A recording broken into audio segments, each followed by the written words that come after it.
గాలివాలుగా రెండు రాలిపోయాయి.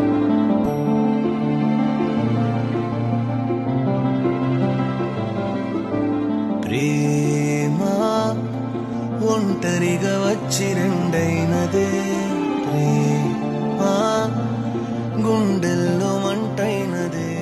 రే రాంబో, వాళ్ళు వాళ్ళ లైఫ్ లో మూవ్ అయిపోయారు కదా, అలాగే నువ్వు మీ అమ్మ చూసిన అమ్మాయిని పెళ్లి చేసుకుని లైఫ్ లో హ్యాపీగా ఉండొచ్చు కదా. నాకొద్దు సార్ ఆ అమ్మాయి. ఎందుకురా? ఎవర్రా అమ్మాయి? మరి మాయమైపోయనే. చూపించరా. ఈవిడే సార్. రేయ్, ఏమంటున్నావురా? ఇది కత్రినా కైఫ్ ఫోటోరా? ఆవిడే సార్. వాళ్ళు మా దూర బంధువులట, మా అమ్మ చూసిన సంబంధం. కత్రినానా? అవునా అమ్మాయి సార్.